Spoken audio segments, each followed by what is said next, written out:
Good morning. This is Father Stephen Kelly from St. John's Church in Detroit. We're continuing our series of daily morning meditations, where we generally look at one or another of the lessons that are assigned for morning or evening prayer, what is known as the Daily Office Lectionary.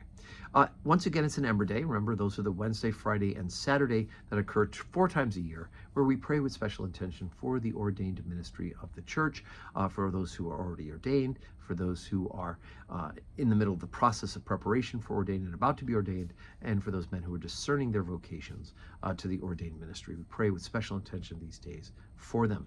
And the lessons, of course, take us out of that sequential order that we're following through Advent, where we're doing a lot of Isaiah and we were doing Mark's Gospel, and it brings us into looking at some lessons that are particularly have to do with ministry.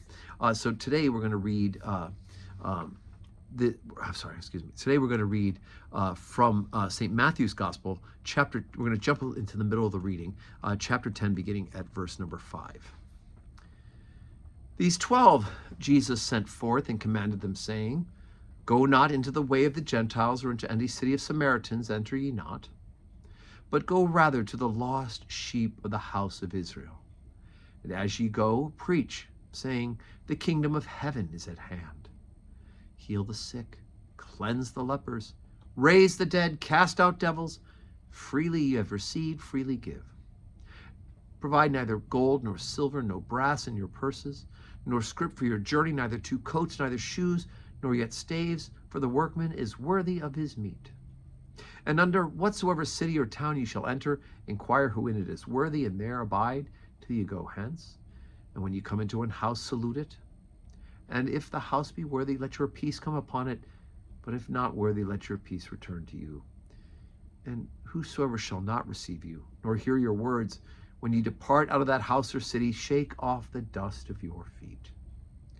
Verily I say unto you, it shall be more tolerable for that land of Sodom and Gomorrah in the day of judgment than for that city. Okay, so right before this, we hear about the calling of the various apostles, and then we picked up at verse number 5, where he says, "These 12 Jesus sent forth." I mean, the word, we talk about apostles and disciples. The word disciple means followers, but the word apostle comes from the word for sent. Right? These are the people who are being sent, and it becomes a part of their ministry. Now, we mostly think about the time the apostles spend with Jesus because they're absorbing and soaking up his teaching. But in this particular part of the gospel, they're being sent. They're being sent forth to begin to administer the work of what will eventually be the church. He says, go and preach, saying the kingdom of heaven is at hand. In other words, Jesus is here. The fulfillment of the promise of Messiah is here.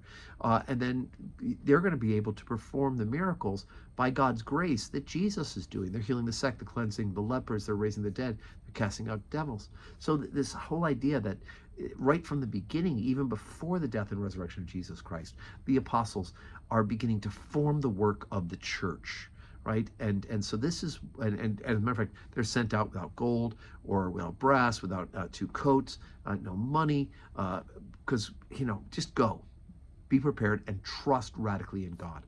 And it was this part of the gospel that St. Francis of Assisi read when he was trying to figure out his rule of life for his new religious order, and that's why they don't have 2 coats, they don't keep extra things. In the original rule, they weren't even allowed to touch money. They do touch money now, though. But anyway.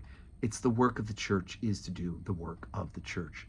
Preach the gospel first, and then administer the grace of the gospel in the sense of healing the sick and cleansing the lepers and raising the dead, etc., etc. That's the work of the church. So today, as I said, Saturday, we are preparing in the life of prayer for those who are ordained. We're praying for them. We're praying for those who are preparing for the ordained life as well. But boy, let's admit it. What we're really doing is preparing for Christmas. Today, we have Saturday, no public worship here today. Tomorrow is an interesting day, right?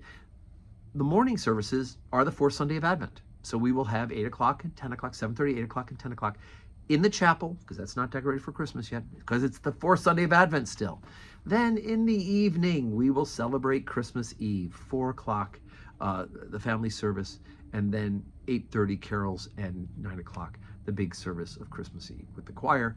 And then on Christmas Day, Monday, we will also have a special Christmas Day service, Mass with carols as well. So big day tomorrow. Let's be ready. Let's be prepared. Let's clear our calendar. Let's invite somebody to join us, to come with us tomorrow and to worship, to glorify God.